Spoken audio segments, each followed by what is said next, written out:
Hogaamiyaha Kuuriyada Waqooyi Kim Jong-un ayaa Arbacadii la kulmay madaxweynaha Ruushka Vladimir Putin xilli ay labadooduba gaareen goobta Vostokny cosmodrome ee bariga fog ee Ruushka halkaas oo lagu wado in ay ka yeeshaan wada hadal naadir ah. Labada hogaamiye ayaa ku kulmay meel fog oo laga soo tuuro gantaalada Siberian waxayna ku bilaabeen kormeerka gantaalada hawada sare ee Soyuz 2. Go'aankooda ah inay ku kulmaan goobtan ayaa laga yaabaa inay soo jeediso in Kim uu raadinayo caawinta Ruushka ee horumarinta dayax-gacmeedyada militariga.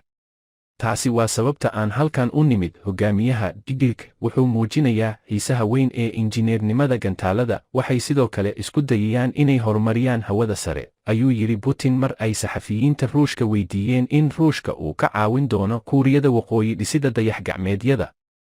Kim waxa uu Putin u sheegay in Kuuriyada Waqooyi ay si wada jir ah ula kaashan doonto Ruushka, waxa uu ku tilmaamay dagaalka ka dhanka ah imperialismka, taas oo u muuqata mid tixraacaysa duulaanka Moscow ee Ukraine iyo jawaabta reer galbeedka.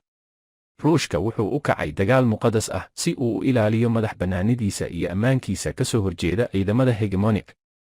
Waxaan mar walba taageeri doonaa go'aamada madaxweyne Putin iyo hoggaanka Ruushka. Kim waxa uu Putin ugu sheegay turjumaan. Kim waxa uu Ruushka ku gaadhay tareenkiisa aan xabadu karin, sida ay sheegtay wakaaladda wararka ee Kuuriyada Dhexe ee ay dawladdu maamusho. Waxa uu ku yimid gaadhi nooca limousinika ah oo tareenkiisa laga keenay Pyongyang. Putin waxa uu sheegay in uu aad ugu faraxsan yahay in uu arko, waxaana uu sheegay in kulanku uu dhacay xilli gaar ah, isaga oo ka hadlayay sanad guuradii 75aad ee asaaska Kuuriyada Waqooyi. Turjubaanka Kim ayaa ugu mahadceliyey soo dhoweynta diiran ee Putin inkasta oo uu mashquul ku jiro, wuxuuna sheegay in xiriirka Ruushka uu yahay mudnaanta koowaad ee dalkeena, sida lagu sheegay muuqaal laga sii daayay TV-ga Ruushka. Booqashadan ayaa ku soo beegantay xilli Ruushka uu duulaanka ku qaaday dalka Ukraine iyo iyadoo Kuuriyada Waqooyi ay weli sii wado tijaabinta gantaalada iyo agabka kale ee militariga oo inta badan ay ka hortagto cunaqabataynta qaramada midoobay. Kuuriyada Koonfureed ayaa soo warisay 2 gantaal oo baliste ah. Ku dhowaad isla wakhtiga ay Putin iyo Kim kulmayeen Arbacadii, Kuuriyada Waqooyi waxa ay riday 2 gantaal oo riddada gaaban, sida uu sheegay militariga Kuuriyada Koonfureed. Shaashada TV-ga ayaa muujinaysa warbixin ku saabsan gantaalada balistiga ee Kuuriyada Waqooyi oo wata muuqaal gal ah oo ku saabsan kulankii dhex maray madaxweynaha Ruushka Vladimir Putin iyo hogaamiyaha Kuuriyada Waqooyi Kim Jong-un intii lagu jiray barnaamij wareed ka dhacay saldhigga tareenka ee Seoul ee magaalada Seoul, South Korea Arbacadii. Sebtembar 13, 2023. Telefishanka Kuuriyada Koonfureed ayaa ka warbixinayay kulanka, waxaana gantaalka cusub uu isku mar riday Arbacadii mage Lee Jinman Ab. Gantaaladan ayaa laga soo ganay deegaanka Sunan ee dhanka badda bari, sidoo kalena loo yaqaano badda Japan, intii u dhaxaysay 11:43 iyo 11:53 wakhtiga maxalliga ah.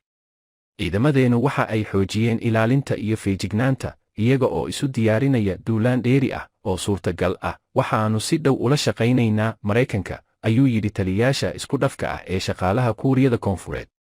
Ciidamada ilaalada xeebaha Japan ayaa sidoo kale xaqiijiyey soo ridida 2 gantaal ee balastikada ah, iyaga oo sheegay in ay u muuqdeen kuwa ku dhacay meel ka baxsan aagga dhaqaalaha gaarka ah ee Japan, iyadoo ay socoto falanqayn dheeri ah. Gantaalkan ugu dambeeyey ayaa qayb ka ah tijaabooyin hub ah oo mamnuuc ah oo ay samaysay Kuuriyada Waqooyi sanadkan, iyadoo kii ugu dambeeyey ay ku lug lahaayeen 2 gantaal oo riddada gaaban August 3 ee barkeedii. Wareega booqashada Kim ee Ruushka. Kim ayaa waxaa ku wehelinaya saraakiisha ugu sarreysa militariga Ruushka, waxaana la filayaa inuu la kulmo madaxweyne Vladimir Putin oo ay ka wada hadli doonaan iskaashiga dhanka difaaca.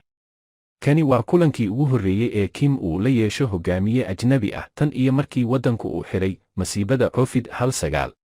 Hadda ka hor wuxuu la kulmay madaxweynihii hore ee Maraykanka Donald Trump 2019. Kim waxa uu tareenkiisa ku yimid Ruushka goor dambe oo habeennimadii Talaadada mage, wakaaladda wararka dhexe ee Kuuriya Korea News Service ee isbahaysiga sawirka. Afhayeen u hadlay wasaaradda arrimaha dibadda Shiinaha Mao Ning ayaa u sheegay warfidiyeenka, booqashada hogaamiyaha Kuuriyada Waqooyi ee Ruushka waa qabanqaabada labada dal, waxayna la xiriirtaa xiriirka u dhexeeya Kuuriyada Waqooyi iyo Ruushka. Booqashada ayaa Maraykanka ku soo kordhisay walaac ku saabsan xadgudubyada suurtagalka ah ee cunaqabataynta caalamiga ah iyo suurtagalnimada heshiis hub ah.